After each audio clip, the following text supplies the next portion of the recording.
Hoy vamos a hablar de la marihuana.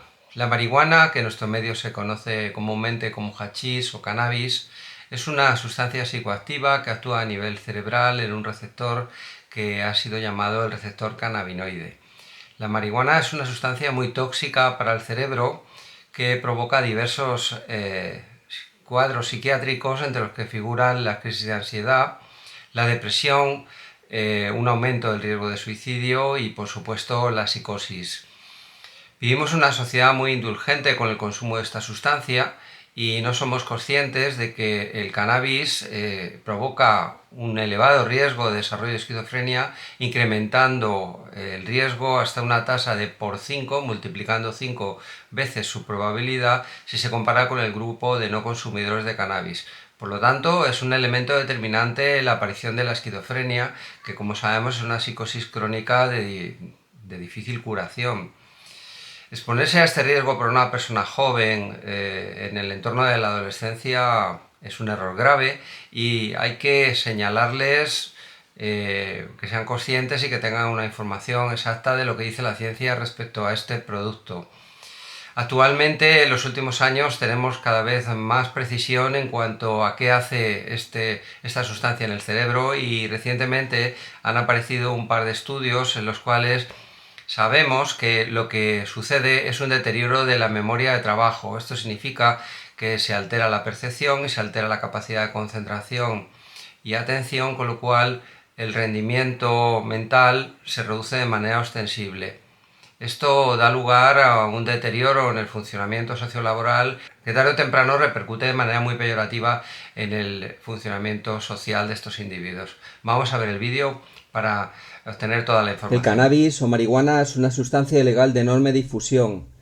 El último informe mundial sobre las drogas de la Oficina de las Naciones Unidas contra la Droga y el Delito revela que el cannabis fue la droga más consumida en el mundo en el 2022. Hasta 228 millones de personas la consumieron al menos una vez durante los 12 meses previos. La marihuana es una sustancia que procede de la planta del cáñamo, que también se llama cannabis sativa. Se consume sus flores, los tallos, las semillas y las hojas secas. Sus efectos placenteros se deben a cannabinoides psicoactivos, entre los que destaca un componente básico que es el delta-9 tetrahidrocannabinol. La planta contiene más de 400 compuestos químicos diversos, de los cuales unos 60 guardan relación con el delta-9 tetrahidrocannabinol. La marihuana se fuma en cigarrillos, habitualmente en forma de porros, canutos, hierba, hachís. En algunos países como Holanda su consumo está legalizado y existen incluso marcas registradas como Bubblegum, Northern Lights o Fruit Juice. Lo importante es que la marihuana es un tóxico cerebral de primer orden. A pesar de que existe mucha indulgencia con su utilización recreativa, la marihuana actúa a nivel del sistema nervioso central en el receptor cannabinoide. Estos receptores se localizan en los centros del placer, pero también en otros núcleos reguladores de la memoria, el pensamiento, la concentración, la medición del tiempo y la coordinación del movimiento. El compuesto activo de la marihuana, que es el delta-9 tetrahidrocannabinol, se une a estos receptores y lo que hace es estimular la sensación de euforia, provoca sequedad de boca y luego pues distorsiona la percepción, cambiando los colores, los sonidos y distorsionando el tiempo y el espacio. Cuando se incrementan las dosis puede llegar a provocar despersonalización, pérdida del sentido de la realidad e incluso una psicosis tóxica. Sin embargo, el efecto adverso más común suele ser la ansiedad intensa, que puede desembocar en una crisis de angustia. A largo plazo, la toma continuada provoca lo que se ha llamado un síndrome amotivacional, caracterizado por desgana, apatía, falta de energía y pereza extrema. A nivel cerebral, en cuanto al nivel cognitivo, se produce un deterioro de la memoria y el aprendizaje, con empeoramiento de ambas funciones, pérdida de capacidad de concentración, déficit de atención, distorsión de la percepción, dificultad para pensar y para solucionar problemas. A la postre, se ha visto que los estudiantes que fuman marihuana obtienen calificaciones más bajas y tienen menos probabilidad de graduarse en la escuela secundaria en comparación con sus iguales que no fuman. Los efectos sobre la memoria y el aprendizaje pueden durar días, incluso cuando la sustancia ha desaparecido del organismo. El consumo crónico puede provocar una adicción que interfiere en la adaptación social.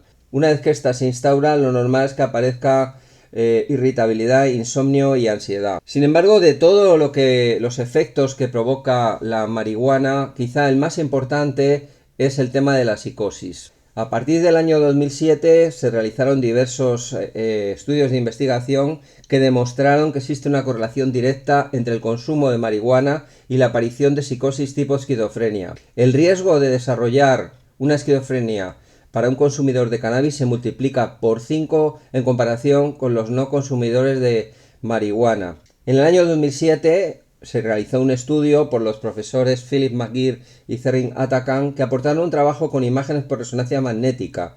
En dichas imágenes se mostraba una reducción de la función de la región frontal inferior de la corteza cerebral en fumadores de cannabis. Esto significa que los fumadores de cannabis tienen un cerebro que funciona con bajo rendimiento, porque esta era la zona encargada del control de las respuestas emocionales y conductuales a diversas situaciones. Estos profesores investigadores afirmaban que lo que hace el THC es una desactivación de parte del cerebro asociado a la mayor incidencia de ideas paranoides. La cuestión es que la severa toxicidad de la marihuana contrasta con la indulgencia que existe en amplios sectores de la sociedad. Desde la comunidad psiquiátrica internacional ya se han alzado muchas voces remarcando el riesgo de esta sustancia. La mayor potencia del cannabis vendido en las calles se ha reflejado inevitablemente en un incremento del número de asistencias hospitalarias urgentes por psicosis tóxicas. Estos hechos contrastan con la infravaloración del peligro de los adolescentes, así como la insistencia de ciertos lobbies sociales en difundir la creencia errónea de las capacidades curativas y beneficiosas de la planta del cáñamo. Un estudio muy reciente ha alentado sobre las severas consecuencias que tiene el cannabis sobre la salud mental. Se observó que el cannabis tiene una relación directa con la depresión, con la ansiedad, un mayor riesgo suicida, mayor incremento de psicosis, mayor riesgo de dependencia a esta sustancia, una disminución de la función cognitiva y mayores ratios de trastorno por déficit de atención con hiperactividad. Resultaba especialmente preocupante la asociación del consumo de cannabis con el riesgo de ideas y tentativas de suicidio, así como la asociación directa entre la frecuencia de uso de cannabis y riesgo de psicosis. Se concluyó que el riesgo de psicosis se incrementa con el consumo repetido y es tanto mayor y más grave cuanto más consumo acumulado tiene un individuo a lo largo de su vida. Por último, otro estudio determinante se ha realizado también en el 2025 y ha sido publicado en la revista JAMA Network Open. Se realizó por la Facultad de Medicina de la Universidad de Colorado en Estados Unidos. La conclusión a la que llegan es que el cannabis lo que hace es una reducción de la memoria de trabajo a nivel del cerebro. Es decir, el cerebro, en calidad de un órgano que es productor de pensamiento, es decir, es una especie de máquina afectiva en la que se generan ideas, lo que ocurre cuando se le suministra cannabis es que la memoria de trabajo empieza a deteriorarse de manera progresiva. Por lo tanto, la consecuencia es mayores problemas de seguridad, mayores dificultades comunicacionales y una reducción del éxito laboral potencial del individuo. Lo que concluye Gowing, que es el autor principal del trabajo, es que perder la memoria de trabajo significa que retener esa información puede requerir más esfuerzo y ser más difícil. Esto se traduce en una dificultad para tomar decisiones, un deterioro de la capacidad de concentración y la atención y una distorsión del proceso emocional. Por último, no se puede obviar la cuestión del CBD. Existe una ola creciente en un cierto sector de la sociedad que ahora hablan de que un subproducto del cannabis, que es el CBD, tendría que ser el que debe ser utilizado ya que tiene ciertos efectos benignos. Obviamente hay toda una industria en torno a esto y que lo que intenta es desinformar a la juventud para fomentar su utilización. La ciencia ha afirmado ciertas cosas ya respecto a este producto. No es benigno y no es inocuo. Por ejemplo, la FDA, que es la Federal Drug Administration, que es la Agencia Federal del Medicamento de Estados Unidos, no ha aprobado ningún producto con CBD, con la excepción de un medicamento recetado para tratar una forma infrecuente y grave de epilepsia en niños. En cualquier otra situación, este producto sigue siendo ilegal y no debe ser consumido. Por lo tanto, la evidencia aconseja rechazar el empleo de estas sustancias, ya que sigue existiendo un riesgo alto de toxicidad sin un claro beneficio para la salud. A nivel científico, el CBD parece poder causar lesiones hepáticas y su combinación con alcohol u otros depresores aumenta el riesgo de sedación y somnolencia. Además, la toxicidad reproductiva masculina o daño en la fertilidad en los hombres es evidente y se ha observado, se han reportado estudios en animales expuestos al CBD que tienen una reducción de la fertilidad.